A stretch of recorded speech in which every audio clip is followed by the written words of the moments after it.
We're talking finances today, people.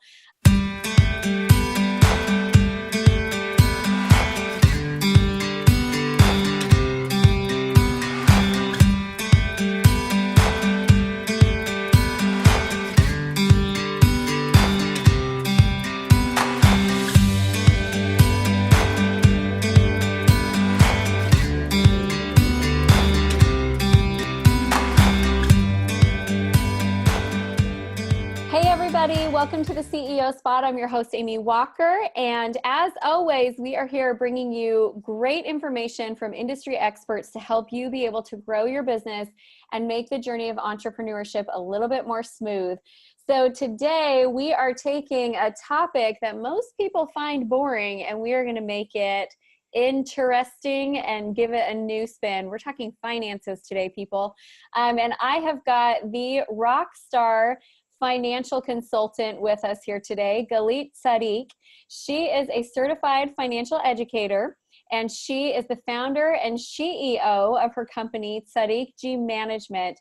She helps companies be able to grow their profits, grow their income, sometimes double and triple their revenue while they are learning more about financial wellness, financial education, and she serves as the CFO and does those CFO services for their companies. So we're going to be having not your average finance conversation today, but some real talk about what it actually takes to be able to grow your profits in your company. So Galit, welcome. We're so excited to have you today. Thank you so much, Amy. I'm really happy to be here. I'm really excited about this and to share. Yeah, we're excited to have you and get you here. Now, she is today at the DEMA conference for diving. She's a certified scuba instructor. And we are going to just, first of all, hear a little bit about your background, because you have a unique approach to the financial piece to business. How did you get started in this direction? So I've always been a huge fan of the oceans, and if I wasn't in finance, I probably would have been a marine biologist or some kind of researcher, because I've loved it my whole life. And I really got started down the financial path just in my previous jobs. I found that that was the thing that I was most drawn to. I was really great at math, and I always went into businesses and tried to make things more efficient. Even as a lower level employee, I would go in and revamp systems and try to make things more efficient, make their profit margins better, and it just seemed like a perfect fit. And it spiraled into obviously opening my own virtual CFO company, because I just got so much pleasure out of doing it that I wanted to bring this to more than one company at a time. I knew that I could impact more if I did this as a business. So, Awesome. and the ocean component is a way to make things a little bit more fun. It's serious business, but I like to say it's serious with a hint of whimsy. I make it a little bit more approachable. Make it something that you actually want to learn and get to know. Well, I will say, I think finances is one of the areas that has the ability to kill your business off the fastest. And yet people always want to ignore it because it's intimidating.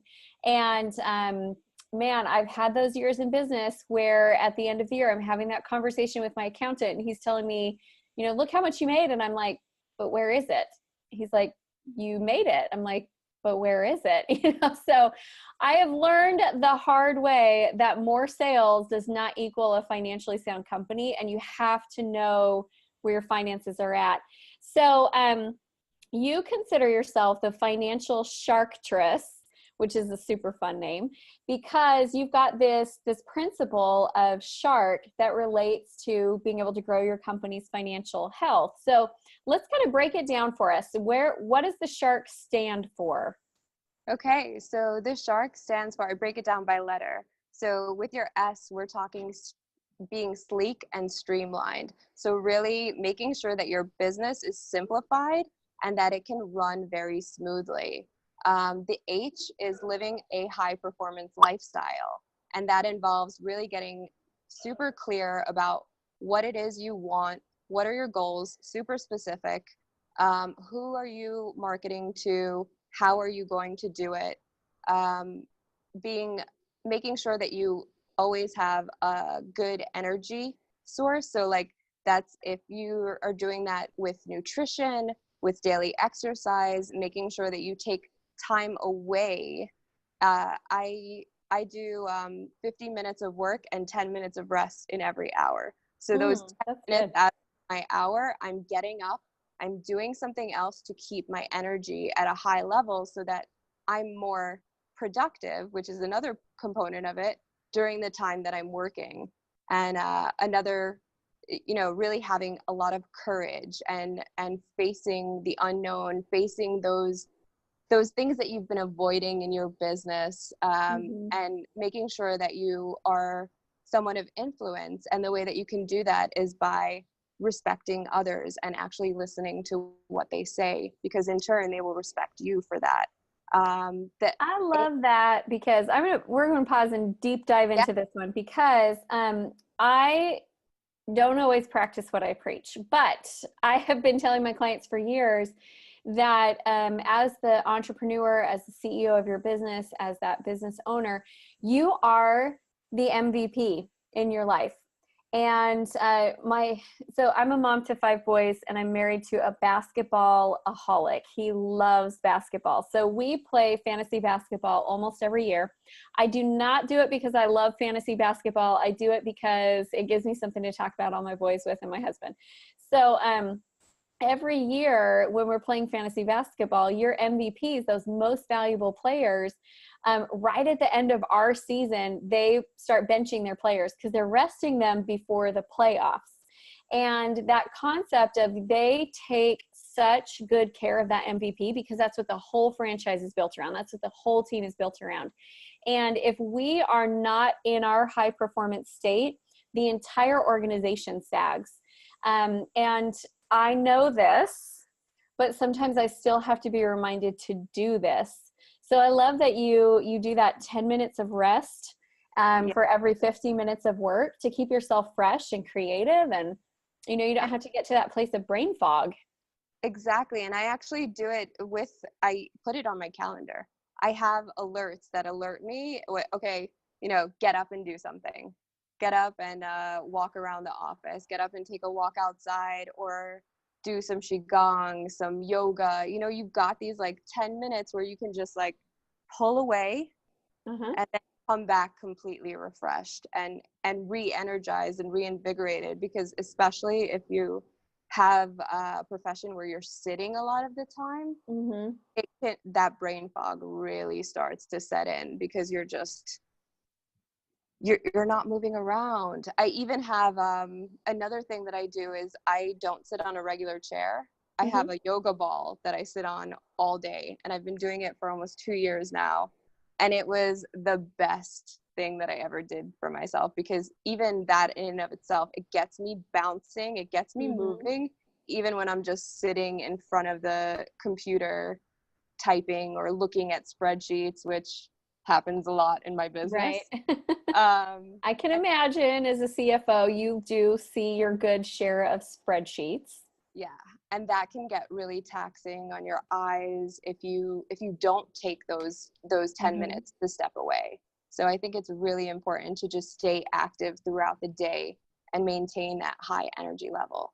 Absolutely. And I also know that every leap I've made in business has been preceded by a leap that I made personally. Like I have to increase my mental capacity. I have to increase my desire, my vision. I have to grow before then the company growth catches up with me. So really making yourself that high performance individual is crucial.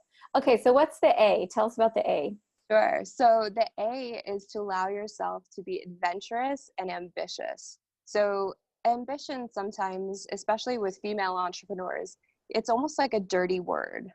You don't want to be seen as too ambitious. I don't believe in that.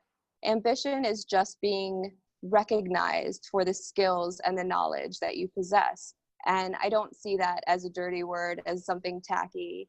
I mean, I think go for it. If you that drive and that ambition is what makes you a successful entrepreneur. It's that need to do more, to impact more, to succeed, and allow yourself to be adventurous. So to try new things, because the growth happens when you step out of your comfort zone. Right.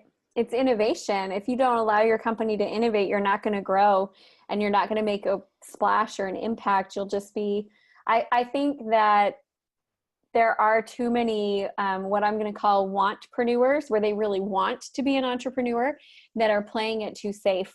And they haven't been willing to just jump in and take the risk. And yes, your business might fail. Can we just say that? Your business might fail, but the next one might win. My company that I have today is my 7th entrepreneurial effort. 7th. Now, you can look at that and say, oh, so you mean you had 6 that failed before? I don't know if you want to look at it that way. I look at it as I had 6 practice runs before I actually made it work in a way that worked for me. Yeah, there's 6 learning experiences that made you so much better and so much more capable to do what you're doing right now. Mm-hmm. That's all it is. And that's actually really great that you said that, because that's what the R in Shark stands for. It's resilience. And that's being knocked down 7 times, but being able to get up 8. You know, like you were knocked down 6 times. You were able to still get up for that 7th time, because that 7th time was the success that you were waiting for. And just to be able to roll with the punches, because even if your business doesn't necessarily fail, there are still ups and downs. It's a roller coaster when you're an entrepreneur. And a lot of the times you're riding it alone. And you need to have that resilience within you, that even if something goes wrong, you're going to set up systems in place to make sure that you're okay. But even if those systems fail, you are still going to be okay, and you will make it through it, and you won't give up. You'll just go on to the next. Well, I think the difference is that when you experience disappointment as an employee, it's more of like a personal disappointment, that I'm disappointed I didn't do well here, but you don't experience all of the company's disappointments. Whereas when you're the entrepreneur and you start growing your team, and you start, growing really beyond just being the solopreneur, you experience the disappointments of everything. So everything that goes wrong, it kind of makes it back up to you when you're a small business owner with a small team. And I have learned it's really important to understand what your natural go-to tendency is with disappointment. So I've noticed, I've kind of tracked this, and I watch for this in my clients to be like, how do they handle disappointment? And also with my team members. There's some people that they pretend it never happened. Like, oh, what are you talking about? No, everything's fine. I'm good. I'm just keeping moving. There's some people that they have what I call the loser's limp, where like they got hurt and they want to limp around and make sure everybody else knows that they got hurt as well. And they talk about it a lot and over again, and it like lives on for a long time. There's some people that I call them sideliners. They just sit down on the sidelines and they just watch everyone else play for a while they quietly and personally recover. There's some people that are game changers. Every time a hard thing happens or disappointment happens, they're like, oh, I'm not doing that anymore. I'm doing this now. And then there's people like me, who we just continue to run into the brick wall over and over and over again, hoping that we'll burst our way through, but we're getting a little more bruised along the way. And so I think we all have a natural tendency for how we deal with those hard moments, and resilience is a skill that we learn. So for me, it's been helpful to understand that my natural go-to tendency when I fall down is I'm going to get back up, and I'm going to charge right back at that thing that just knocked me over. But I'm not learning from it. I'm not analyzing it. I'm not, processing the experience and making any changes. I'm just like, I'll just do it again. I'll just do it again. I'll just do it again, and pretty soon I'm sitting there like, oh, this is so painful. Why is business so painful? Well, because I'm not learning resilience. That's not resilience. That's just stupidity, right? So I think it's good to know how you naturally handle that, so you can learn what resilience looks like for you. Exactly. And it's all about the reframe. So if you have that natural tendency to go into it again. So that's cool, but reframe that to the next time I'm charging back into this, these are the resources that I have lined up that will make sure that what happened that last time doesn't happen this time. Right. And that's how you break through those, your natural tendency to do something a certain way. Because Right. I have the same thing where we all have different habits or tendencies that don't really work well for an entrepreneur, and you have to figure out how to make it something that works for your business, and make it something that you can change and you can work with and you can adapt to get to the next level. Well, and I think that's really important to understand that you're not going to change who you are because you're an entrepreneur. What you're going to do is you're going to learn who you are, and then you're going to come up with strategic workarounds. If you're the kind of person that you need some time to sit on the sidelines and heal because you've just been disappointed, then you need to figure out what is the actual healing that happens, and what's my process that I go through that heals, and how can I be more proactive about that so that I don't sit on the sidelines for too long and opportunity passes me by. So it's not about changing who I am and just saying, suck it up and get back in there. It's about learning who you are and creating workarounds. I think that's really wise. Okay, let's go on to the K. What's our K? Yeah. So our K is knowledge, and knowledge is power when it comes to money and when it comes to your business. That you always want to make sure that you're constantly learning and constantly growing. And that's the most important thing. You have to make sure that you're not staying stagnant, especially in small businesses. If you're not able to adapt, if you're not constantly learning, what's the next step? What's the next piece in this puzzle? What do I know that I don't know? What is it that I don't know that I don't know? You have to go and find those pieces and look for them. And that is what will help you really have a cohesive business and one that's sustainable. Mm-hmm. It's that constant learning process. And all of the great entrepreneurs, they are doing that. They are reading books, several per week. They are listening to podcasts. They are reading the news. They are listening to, watching different TV shows, going to industry conventions like this one. Mm-hmm. They're just constantly seeking out that knowledge, and that's how they stay at the top of their game. Mm-hmm. Okay, so these are some really great leadership principles. How does leadership translate into financial planning? What's the bridge between those two? So as a leader, you need to know where you stand at all times. I always like to say, you can't win a race if you're avoiding the starting line. Mm-hmm. Make sure that you have your goals set up and you know where you want to go. But the way to get there is to sit down and take a look at where you are today. What do I need to do to get me to that next level? And your finances are a huge part of that, because it's one of your biggest resources. People need capital, and you need to understand how to use the resources that you have at your disposal to the best of your ability and to all of your advantages. And it's really important to have real-time information. I think that's the mistake that a lot of business owners make, that they kind of live off of what's in my bank account, Yep. and not what the books look like. Mm-hmm. Because there might be 20 grand in that bank account, but 10 grand is already spoken for. If you're spending 15 grand, you just put yourself in a hole. Right. So if you're maintaining accurate books, if you're constantly looking at your money, and I like to set up, for business owners, I like to set up money dates. So have a date with your business money, and your personal money for that matter, once a week, once a month. Just take a look at it. It doesn't take too long, especially if you do it on a regular basis.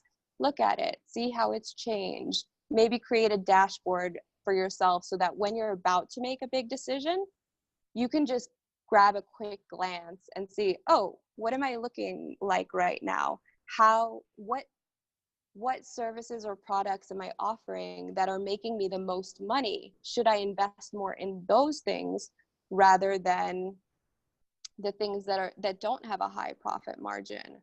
Or Mm-hmm. just those are the questions that you don't even know to ask yourself if you're not looking at your money.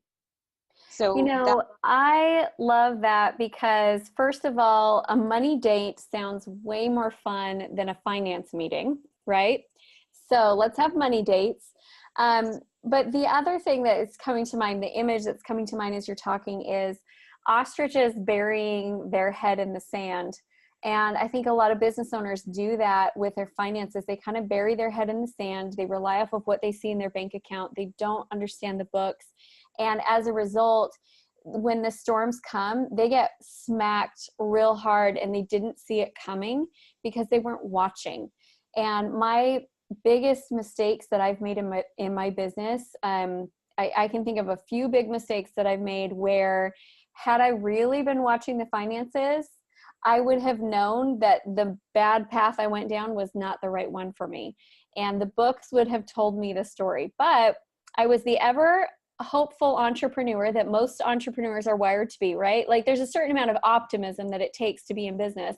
And so I think sometimes we just get like overly optimistic that no, if I just get to this next place, everything will be fine. And you do have to take the time to look at the books. So okay, great conversation here. For our listeners, what is the best way for them to be able to reach out, get in touch with you, and learn more about what you do? Sure. So they can follow me on Instagram, financial_sharktress. And they can also sign up for my mailing list. I give out free financial tips every Monday. I call it my Money Mondays. So that'll get you started. And you can go to my website. I have two. One is financialsharktress.com, and then my virtual CFO site, which is countontgm.com. So any way that you can reach out to me. You can, DM me, message me, email me, however you want to reach out. I'll respond. I'm here for you. Awesome. Good stuff. Yes. Well, okay, so the financial_sharktress, make sure you get in touch if you'd like more information. And my call to action, as always, is make sure you subscribe to the channel because we've got great experts giving you the advice that you need to grow your business every Tuesday and Thursday. Plus, we do business tips in between. So it's a great place to be connected, and share this out with other entrepreneurs who are in your space that you think could benefit. We so appreciate you being with us today. Thank you so much for being here, our financial sharktress and rock star finance guru. I just love that you're a diver and have a nose ring and do like CFO services. Yeah, I'm not your average corporate. I was in the corporate world and it wasn't for me. That's not who I am. You have to be authentic as a business owner. Awesome. Yeah. Well, Galit, thank you so much for being with us. And for all of our viewers, I hope you have a wonderful, powerful day in your business.